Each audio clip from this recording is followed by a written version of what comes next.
Segunda parte del programa, vamos a seguir platicando un poco sobre esta comisión especial para investigar fondos de ONGs y el trabajo de la Asamblea Legislativa. Y es un gusto para mí darle la bienvenida a Eduardo Escobar, director ejecutivo de Acción Ciudadana y que nos acompaña siempre en este espacio de opinión. Eduardo, bienvenido, un placer siempre tenerte en este espacio. Buenas noches, Carlos, gracias por el espacio, siempre un gusto. Eduardo, bueno, uno de los temas que hablábamos recién en la primera parte con el diputado Mendoza es esta comisión especial para investigar fondos de organizaciones no gubernamentales. El tema es, y le formulo la misma pregunta que le hacía el diputado, es ¿qué garantías hay para que esto no se convierta en un proceso de, por llamarlo así, cacería financiera de las organizaciones no gubernamentales que pueden ser vistas como opositoras o críticas al gobierno? Ese es el riesgo que se corre con este tipo de iniciativas, de que traspasen lo que podríamos considerar aceptable que hagan y pasen a invadir los derechos de organización que tenemos todos los ciudadanos, el derecho de opinión, de participación política que tenemos y que se conjuga en las organizaciones de sociedad civil. O sea, está ese riesgo. Y digo este riesgo porque en general el gobierno y Nuevas Ideas no han estado cumpliendo con las normas del Estado de Derecho, o sea, respetar la separación de poderes, las reglas democráticas. Entonces está ese riesgo. Pero obviamente hay que decir algo. Nosotros como Acción Ciudadana en 2016 sacamos esta información de los presupuestos de 2015, 2016 y llevamos esa información a la Corte de Cuentas de la República señalando que habían diferentes fondos que se habían entregado a organizaciones. Nosotros no es que estuviéramos en contra necesariamente de que se apoyara financieramente con presupuesto estatal a organizaciones. Lo que nosotros decíamos, y ese fue el objetivo en aquel momento de hacer este señalamiento, es que debían de auditarse esos fondos para garantizar que se usaran adecuadamente, sí, porque habían organizaciones que tenían unos fondos millonarios asignados por la Asamblea Legislativa, pero no era de ninguna manera un ataque a las organizaciones, sino que era, mire, si han recibido fondos, rinda cuentas de ellos, porque son fondos públicos. Ese era nuestro objetivo, pero ahora no sabemos si ese objetivo que está planteando la comisión luego se va a convertir en, como tú lo decías, una cacería de brujas contra las organizaciones. Y como digo, si acá intentan llegar a afectar este derecho de organización de las ONGs, eso abre el campo para que se pueda invocar una instancia internacional por violación a derechos fundamentales. Eduardo, ya que lo mencionás, porque también es un tema que está en el ambiente, es decir, por ejemplo, en el caso de Acción Ciudadana, ¿ustedes se sentirían o ven un panorama de cierto riesgo o ciertas condiciones en donde se pueden propiciar a nivel jurídico de lo que derive de esta comisión? Porque eso puede significar cosas en el Pleno, pero en este momento como organización, en el trabajo que ustedes realizan, ¿se pueden sentir amedrentados o un poco en condiciones de vulnerabilidad con esto que se está promoviendo? Lo que pasa, Carlos, es que ellos no juegan con las reglas democráticas, como te decía, las reglas del Estado de Derecho. Entonces ellos pueden excederse, como ya lo hicieron contra los magistrados de la Sala de lo Constitucional, contra el fiscal. Entonces, a eso es lo que le tememos nosotros, el que se excedan, que violenten derechos. Nosotros, igual como organizaciones, no tenemos temor a la transparencia. O sea, al final, nosotros somos auditados también. Nosotros entregamos nuestros balances, nuestros documentos financieros a Gobernación. O sea, eso es lo que nosotros hacemos. Entonces, digo, no estamos de ninguna manera en contra de la fiscalización y cosas que estén dentro del marco de la ley, ¿ya? Pero si esto se convierte en una persecución política porque tenemos una postura diferente y crítica para las acciones del gobierno, ahí, como te digo, eso es lo que preocupa. O sea, porque no pueden venir a involucrarse con la organización simplemente porque están en contra de lo que uno señala, lo que uno plantea en los informes, etcétera, etcétera. O sea, no puede pasar eso y como digo, si lo hacen, tenemos las instancias internacionales para acudir en defensa ante ese acto arbitrario que se pueda cometer. Este primer escenario es una comisión que llevará algún tiempo, no sabemos cuánto, y que van a presentar información y lo van a mencionar. El tema aquí es, ya en el campo jurídico-administrativo, lo voy a plantear así, Eduardo, ¿cuáles serían como las siguientes fases? Es decir, ¿cuáles serían las siguientes etapas? Primero es una comisión. Esta comisión debe desarrollar un informe que lo debe de presentar al Pleno, y el Pleno puede tomar decisiones respecto a sus facultades y competencias, evidentemente, pero por ahí también está la Fiscalía General de la República, que puede hacer indagaciones, o el Ministerio de Gobernación por las competencias que tienen que ver con organizaciones, asociaciones y fundaciones sin fines de lucro. Es decir, ¿cuáles serían como las escaladas que ustedes dirían? Aquí a nivel de acciones jurídicas o administrativas ya están directamente vulnerando al asunto de una persecución más de corte político. Tenemos casos, y eso lo documentó el Faro, y tú lo mencionabas al diputado, de entrega de dinero a organizaciones que no existieron. No sabemos cuántas de las que han recibido fondos en realidad no existen, o si son un mero cascarón, usaron los fondos para otros destinos diferentes a los que se le fueron otorgados.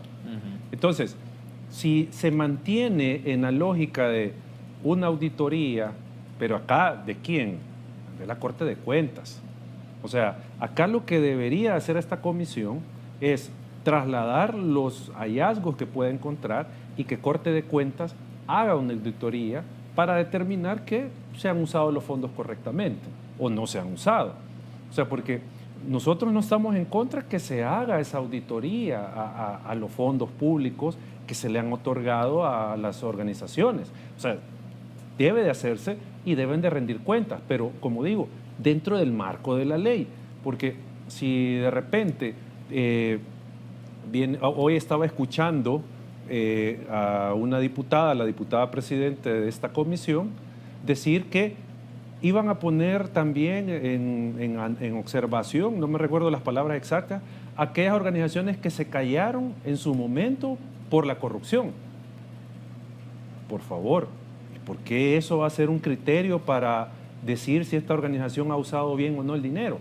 Porque esto te pone en un escenario donde una organización recibió fondos del presupuesto, probablemente los ejecutó bien, supongamos que los ejecutó bien para lo que se le había dado, tiene cómo comprobarlo, pero ya están diciendo que por qué se cayó y por eso va a ponerle más atención la comisión a esa organización. Entonces ahí ya hay, digamos, un elemento de alerta, ¿ya? Porque si tú usaste bien los fondos, no importa que tú hayas hecho o dicho X cosa respecto de, o sea, habría que ver la finalidad de la organización.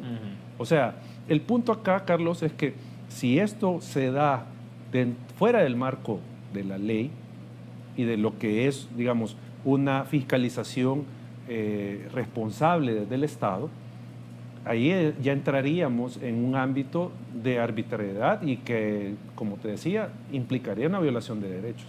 Tengo que hacer la pausa, Eduardo, pero al regresar en el último segmento incorporemos estos aspectos. Es decir, hay varias organizaciones, fundaciones que trabajan en el país que reciben fuentes de financiamiento a través de la cooperación internacional o de donaciones de organismos internacionales. Es decir, y esto puede vislumbrar un escenario de un marco legal muy parecido al que aprobó Nicaragua a finales del año pasado, denominada la Ley de Regulación de Agentes Extranjeros, que tiene un nivel de incidencia de estas características de básicamente llevarle un seguimiento, cortar o evitar fuentes de financiamiento a ONGs o organizaciones o asociaciones que son vistas como opositoras al régimen. Entonces, un escenario como el de Nicaragua se podría dar en El Salvador a través de estas regulaciones a los fondos que pueden recibir fundaciones o ONGs. Bueno, sobre eso vamos a hablar en el último segmento. Recuerde que usted puede ser parte de esta entrevista a través de sus preguntas, comentarios o reacciones a nuestro invitado en esta segunda parte, Eduardo Escobar, director ejecutivo de Acción Ciudadana. Ahí tiene usted las vías a través de las cuales lo puede hacer, Twitter y Facebook. Ya volvemos. Muy bien, seguimos platicando entonces con Eduardo Escobar de Acción Ciudadana en este último segmento del programa. Eduardo, hay un tema aquí en esta lectura política también vista, digamos, las lecturas se pueden ver desde diferentes ángulos, pero desde el ángulo de las del gobierno pueden ser vistas varias ONGs, bueno, porque el presidente lo ha dicho en sus conferencias de prensa, ha hecho mención a algunas en particular y lo califican como opositores, pero de hablar de, tú usabas la palabra enemigo, de opositor a enemigo, hay una gran diferencia discursiva, pero también se puede ver en la capacidad de acción que puede tener el Estado con sus herramientas hacia esos actores en específico. Claro. Yo creo, Carlos, que voy a aprovechar la oportunidad para explicarle algunos puntos a la ciudadanía. Las organizaciones podemos estar no a favor de una decisión del gobierno, pero eso no nos convierte en oposición política, ¿ya? O sea, porque el presidente ha dicho, es la oposición, y ahí hay que diferenciar. Las organizaciones de sociedad civil no jugamos un rol de oposición, nosotros jugamos un rol de contralores, ¿sí? Entonces, no somos oposición política porque no le estamos disputando el poder político al presidente, sino que simplemente tenemos un rol de supervisión. Otro aspecto que creo que hay que mencionar, Carlos, es que las organizaciones de sociedad civil no se pueden considerar representantes de la ciudadanía, porque cometen ese error de decir, ustedes, ¿quién les ha dicho que son representantes? Si es que nadie nos ha dicho, nosotros no nos decimos representantes de la sociedad civil, somos de sociedad civil, porque somos de sociedad civil, pero estamos organizados. Pero no es que seamos los representantes somos sociedad civil, o sea, somos parte de la sociedad civil. Pero hay grupos o organizaciones que sí representan. Por ejemplo, Acción Ciudadana representa a un grupo de la sociedad, Eduardo. O sea, pero representa a los que estamos agremiados, asociados. A ese grupo sí, pero yo no me puedo arrogar la representación de toda la sociedad. Que alguna gente se pueda sentir identificada con lo que nuestras finalidades y con lo que hacemos, esa es otra cosa. Y si se sienten representados, pues bueno, pero nosotros, la sociedad civil, las organizaciones, no somos representantes del pueblo. Nosotros no tenemos esa función de representación. Es que incluso si tú revisas la ley de asociaciones y fundaciones, son grupos de ciudadanos que se organizan para cumplir ciertos fines, ¿ya?